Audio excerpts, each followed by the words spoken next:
Hola muchachos, nos encontramos nuevamente un día lunes de la asignatura y hoy día vamos a terminar de ver el tema que comenzamos la semana pasada, que era la revolución industrial. Hoy día simplemente vamos a ver las consecuencias de la revolución industrial, ¿cierto? Y cuál fue la participación de Chile en en toda esta época, todo este periodo, ¿ok?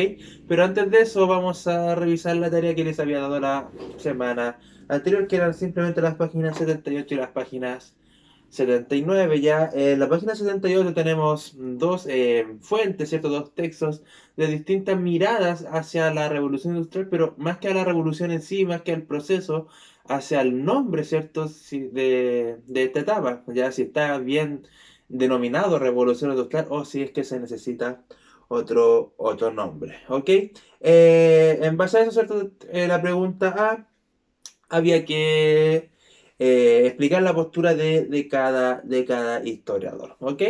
Ya, en ese sentido, la primera, la de Eric Osborne, por decirlo de alguna forma, y la postura que tiene este señor simplemente explica que la productividad aumenta gracias a que el ser humano se, se le rompen las cadenas de producción, ya así es como medio metafórico en este sentido, ya que ahora sí el hombre tiene todo lo necesario para poder ejercer una producción a gran escala. Eso obviamente está haciendo énfasis a lo que es el uso de la maquinaria, ¿ok? Y el segundo, ¿cierto? Ya él realiza una crítica, me refiero a Rondo Cameron.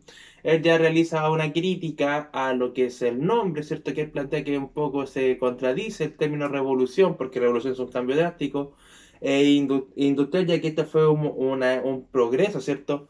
Muy, pero muy lento. Ya por ende, ¿cierto? Dice que en este sentido el nombre no está bien puesto, ya que él cree que no fue tan rápido para hablarlo como de revolución y simplemente plantea otro nombre que es el nacimiento de la industria moderna. Ya el A un poco más compleja porque tenían que buscar consecuencias y era algo que íbamos a ver el día de hoy en este video. Ok, ahora simplemente había que dar su argumento en cuanto a esta problemática de la denominación del proceso y en ese sentido simplemente sería bueno, ya estoy totalmente personal, pero eh, sería bueno poder entenderla también como una revolución socioeconómica más que industrial netamente en sí, ¿ok? Ya, pero como les digo, no vamos a abundar tanto en esta pregunta, así que también no hay problema en el caso de ustedes porque las consecuencias las vamos a ver en este video. Y por último, en la página 79, ¿cierto? Tenemos lo que era el impacto de las innovaciones tecnológicas, tenemos un gráfico y todo eso. Ya esto se refiere a lo que es la producción de algodón, lo que está relacionado con la primera revolución o la primera etapa de la revolución industrial, ¿cierto? De la industria textil. Dice la pregunta, ¿cómo evolucionó la producción de algodón en Gran Bretaña entre 1760 y 1850? Y tenemos el gráfico. Podemos ver que entre 1760 y hasta 1790 hay un aumento, pero paulatinamente más o menos lento, ¿cierto? Pero después, ¿cierto? De eso, a partir de 1790 en adelante, aunque la producción aumentó, pero a gran escala, de manera muy considerable. La B dice, ¿qué relación existe entre esta evolución y las fechas de los inventos de los señores que tenemos acá al lado? Simplemente que cuando se crean estos adelantos, estos inventos, la producción comienza a aumentar mucho más, ¿ok? Así que eso, chicos, esa era la tarea las preguntas, ¿cierto? La tarea de la clase anterior. Ya, como ya les mencioné, lo que vamos a ver hoy día simplemente son las consecuencias de la revolución industrial y también el papel de Chile en este proceso. Y esto lo encontramos a partir de la página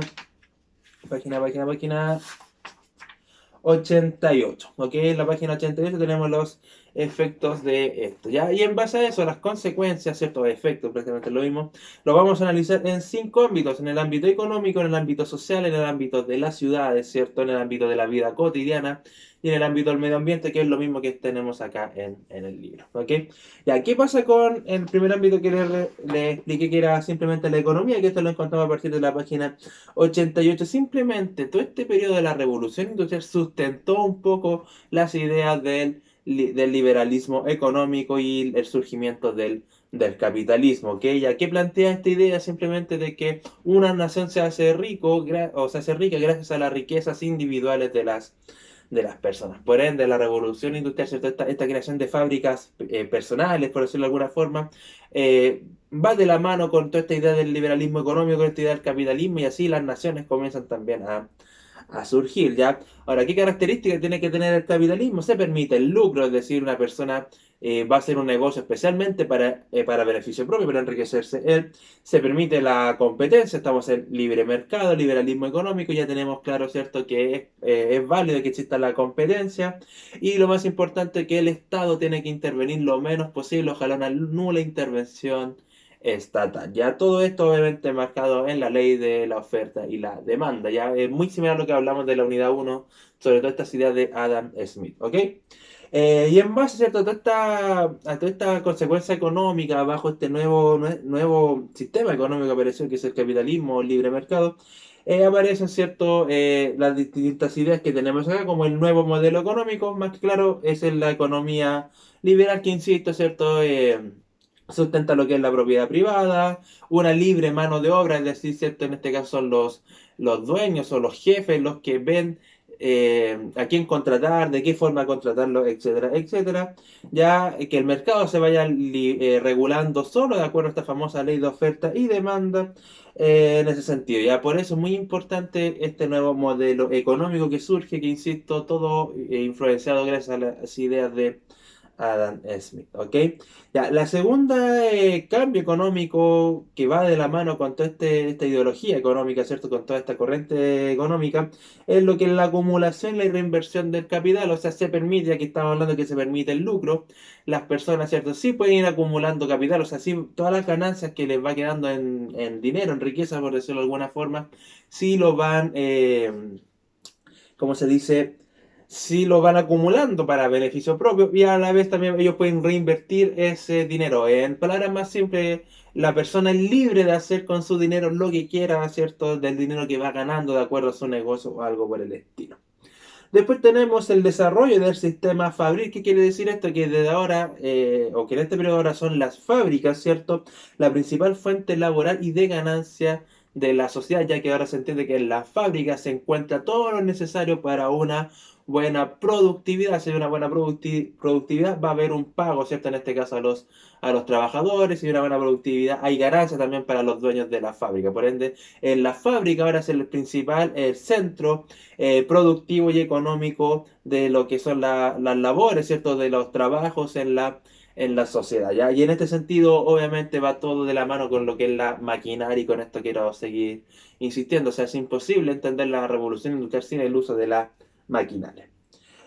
Tercera consecuencia importante sobre el ámbito económico es el surgimiento de las distintas entidades financieras, que también lo tenemos acá en la página 88, y esto simplemente va relacionado a las estrategias que van obteniendo los dueños de estos grandes negocios, ya especialmente lo que son las sociedades, ya distintas personas se asocian y crean una fábrica en conjunto y todo eso, o también las sociedades anónimas, y eso simplemente va relacionado a que los dueños de los grandes negocios, de las grandes fábricas, no comprometen su capital en temas de crisis. Es decir, si existe una crisis, una problemática en esa empresa, el dueño de la empresa no tiene comprometido su propia riqueza para poder solucionar eso, sino que de aquí puede venir la ayuda de los bancos. ¿Ya? Por ende, en este periodo también los bancos comienzan a ganar una gran importancia, ya que son los bancos los que comienzan a realizar préstamos de dineros a cualquier persona que venga, ¿cierto?, con alguna idea o que necesite un capital para poder crear algún tipo de negocio. Obviamente con toda esta relación entre el banco y el cliente, donde después este préstamo se devuelve obviamente con intereses, ¿ok? Por ende, surgen estas famosas entidades financieras en este periodo. Y por último, ¿cierto? En el ámbito económico tenemos un nuevo sistema de organizar lo que es el trabajo, ¿ok? Y esto lo encontramos en la página 89, en donde acá comienza, ¿cierto?, a cambiar la rutina laboral de las personas, todo con la finalidad de aumentar la productividad. Y en base a eso surgen dos ideas que aparecen acá, que es el Taylorismo y el Fordismo, ¿ok? Taylorismo simplemente lo creó este señor Frederick Taylor, y él simplemente dividió, perdón, lo que son las jornadas laborales en periodos muy pequeños de tiempo, o sea, algunas horas, en donde en esas horas, ¿cierto? El trabajador solamente se enfocaba a trabajar durante ese turno, ¿ya?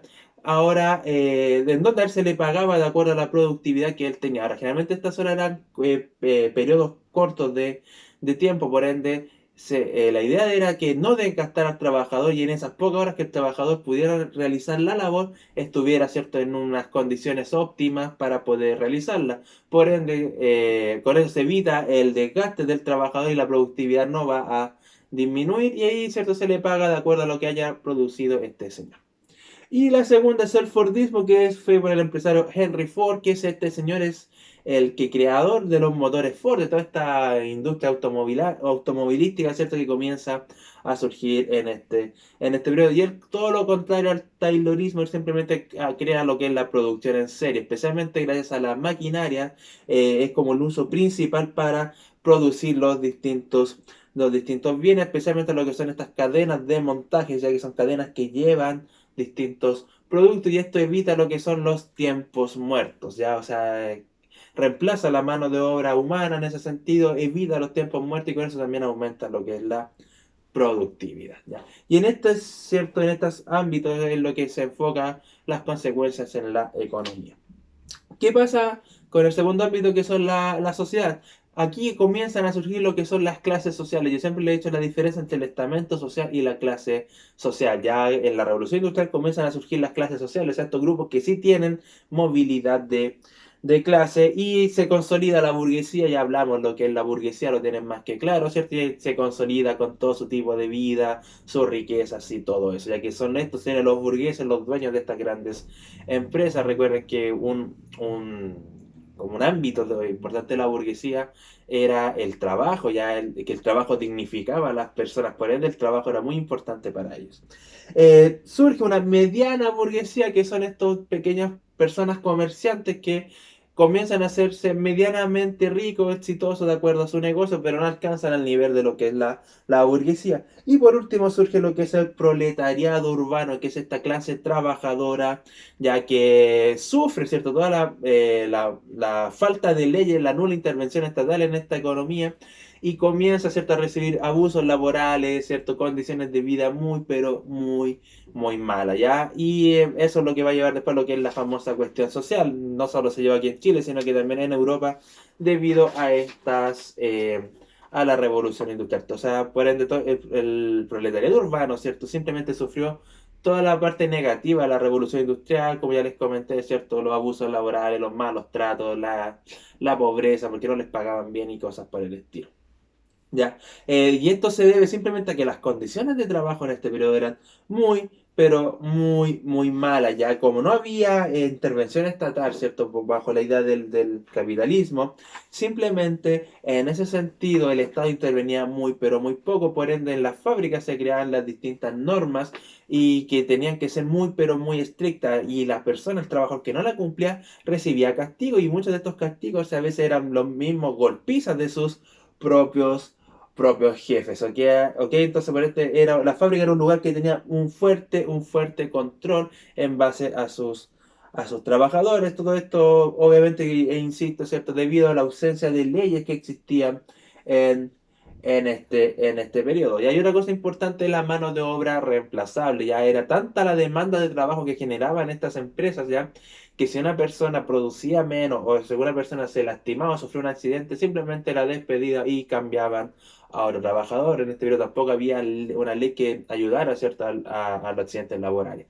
Por ende, las condiciones de trabajo eran muy, pero muy malas. Y lo mismo, ¿cierto?, lo podemos ver enfocado en lo que son las mujeres y los niños, ya que ellos también trabajaban, se les pagaba menos por el solo hecho de que sentía de que no podía realizar la misma producción de lo que él realizaba un hombre y se les pagaba mucho, mucho menos y recién en Inglaterra tampoco existían, por ejemplo, o en el resto de los países, unas leyes que en contra del trabajo infantil, por ende niños desde 5 o 6 años se veían trabajando en estas empresas, ¿ok?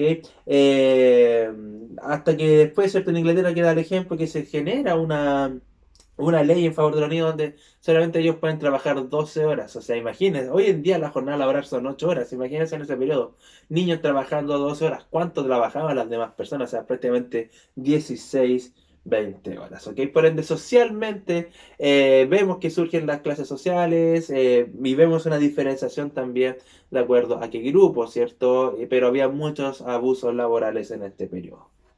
¿Qué pasa con la vida cotidiana? Y esta es la cuarta consecuencia de esta revolución. Simplemente la vida cotidiana, como ya lo vimos, sobre todo esta parte del progreso, la vida cotidiana de las personas comienza a mejorar gracias al uso de las nuevas tecnologías y los nuevos inventos que se realizan en este periodo. Y en ese sentido lo podemos enfocar en la revolución de los transportes, especialmente con la aparición del ferrocarril, que acorta las distancias ya que anda mucho más rápido, ¿cierto? Entre un lugar y otro y, y por ende también, ¿cierto? Esto genera que si pudiera existir una mayor conexión entre los distintos países europeos. Ya de hecho aquí comienzan a crearse los ferrocarriles que van de un país a otro. Por ende el ferrocarril es el principal aparato relacionado con el progreso.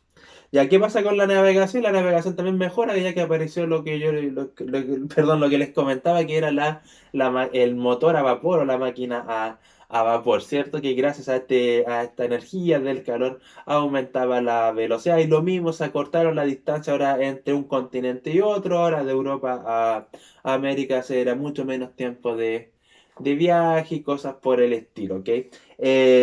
Aparecen lo que son las tranvías, ya las tranvías que estas funcionan con electricidad, que son como los trenes pequeños que funcionan con electricidad, pero estas funcionaban dentro de las ciudades, era como la locomoción colectiva de aquel periodo. Y yo les comentaba que hoy en día incluso en Valparaíso existen estas tranvías todavía, ¿ok? Que son conocidas como troles. Y por último también las comunicaciones vienen a mejorar, ¿cierto? La vida cotidiana de las personas, ya que aparecen lo que son el teléfono, el telégrafo y también la radio, la cual también funciona para mantener informadas a las personas.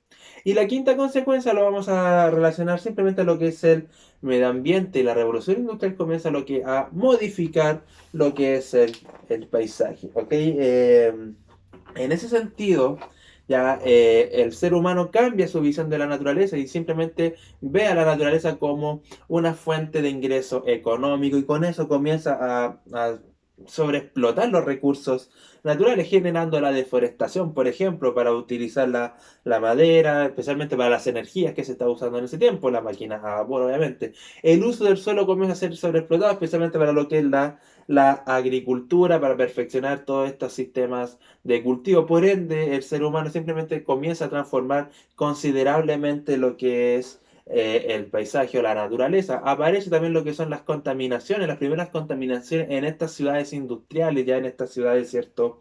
De este periodo. Ok, en ese sentido, ¿cierto? Simplemente eh, se contamina el aire, el smog se contamina el agua y todas esas cosas por el estilo. Ya fue tanto, ¿cierto? La ocupación de esta energía y un tan poco estudio del daño que puede generar esta energía, ¿cierto? Que aquí comienza a aparecer lo que es el uso del dióxido de carbono y lo cual hasta el día de hoy ya sabemos lo problemático que es, lo dañino que es considerando especialmente lo que es la capa de ozono, ¿ya? El agujero de la capa de ozono comienza a dañarse en este periodo en la revolución industrial. ¿Cuándo fue identificado? Fue identificado recién a la década de 1970, 1980, se tuvieron que pasar 100 años ya para poder identificar esa problemática que viene desde la revolución industrial. Ya vemos la problemática que tenemos hoy en día. Creo que me salté los cambios en la ciudad, así que también lo vamos a explicar ahora. ¿Qué consecuencias tuvo en la ciudad la revolución industrial? Y simplemente aparece una explosión demográfica, o sea, comienza a aumentar la población de la ciudad, especialmente debido a la migración campo-ciudad, ya que en las ciudades se encuentran estas industrias. Es aquí en este periodo en donde las personas que viven en las zonas rurales ven la ciudad como una buena forma de cambiar su tipo de vida, por ende vienen hacia las ciudades a buscar nuevas oportunidades laborales. ¿Cuál fue el problema? Que ellos vinieron sin nada, no tenían prácticamente dónde quedarse y comenzaron a ubicarse en las periferias de las ciudades, en donde aquí también comienza a generar toda una problemática social con ellas, ¿ya?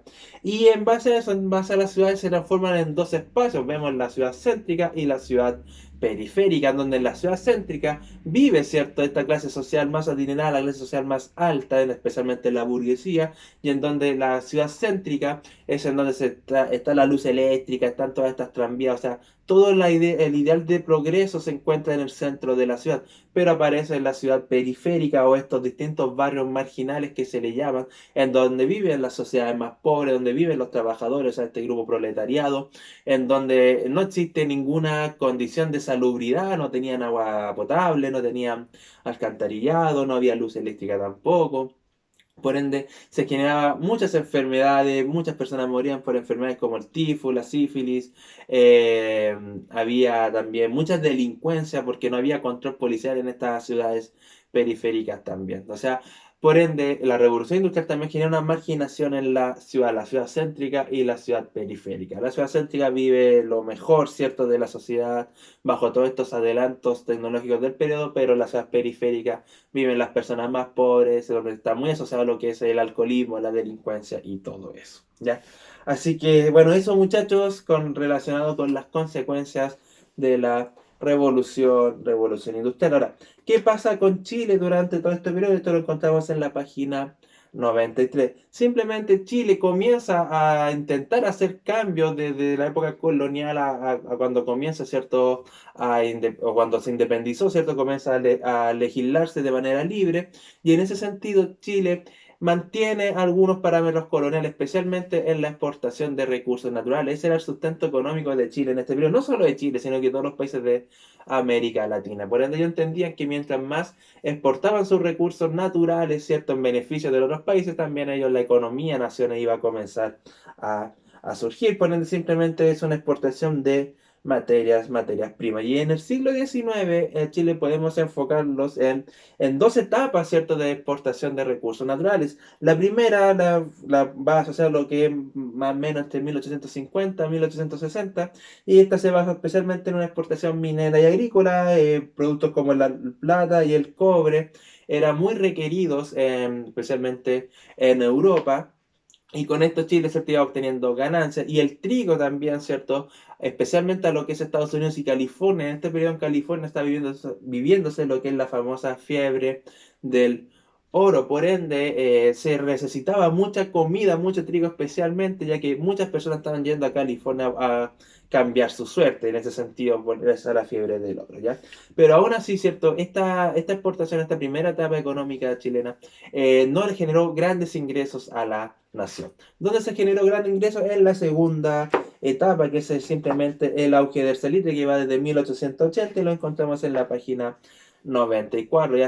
Chile obtiene el salitre después de la guerra del Pacífico y Chile prácticamente se transformó en el principal productor mundial de este mineral. Tenía como una clase de monopolio de este producto. ¿Se entiende? Ahora, ¿a quién le vendía Chile? Especialmente a Europa, a los países europeos, ya que el salitre servía como abono para la agricultura, pero también para armamento, especialmente lo que es la pólvora. ¿Qué es lo que hace Chile con este? Se enriqueció tanto Chile, ¿cierto? Que en base a este sentido comienza a modernizarse las ciudades muy al estilo europeo, también con luz eléctrica, aparecen las tranvías acá en Chile y cosas por el estilo. Aún así, en estas dos etapas de periodo económico, si las asociamos con la revolución industrial, vemos que en la primera la forma de producir aún era muy precaria, no existía maquinaria ni nada por el estilo.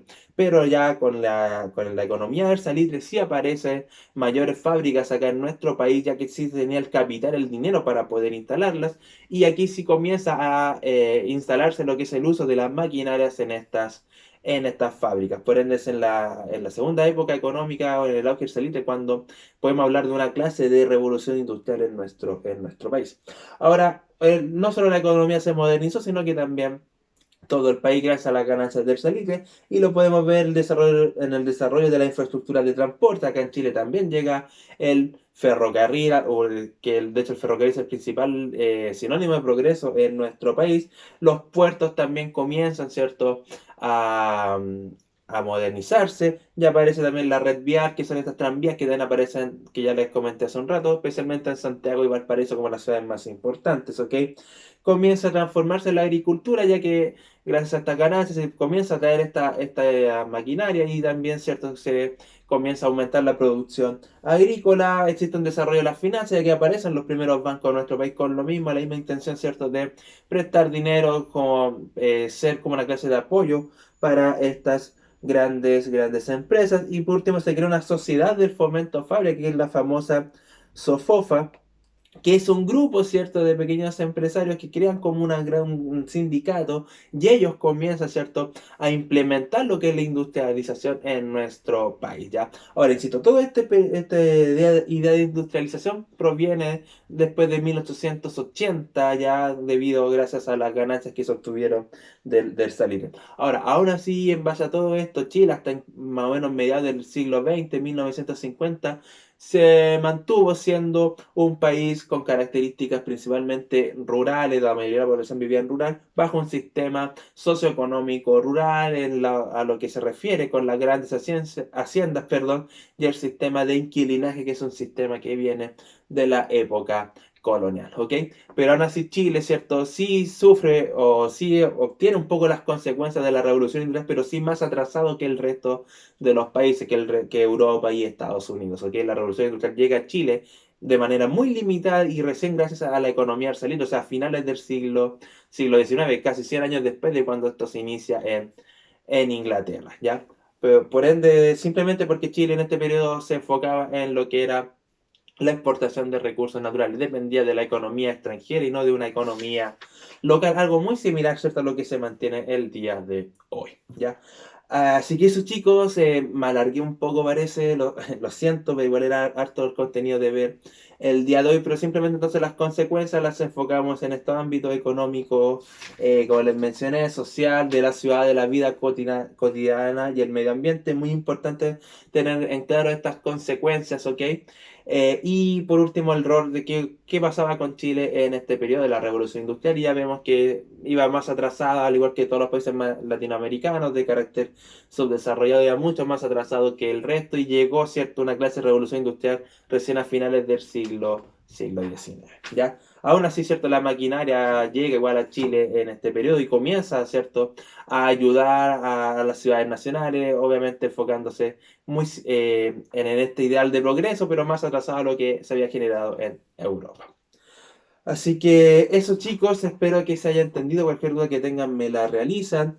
Y qué es lo que vamos a la tarea de hoy, simplemente hacer la página 82, 83, 84 y 85, ¿ya? Así que eso, que estén muy bien, cuídense mucho, saludos a todos.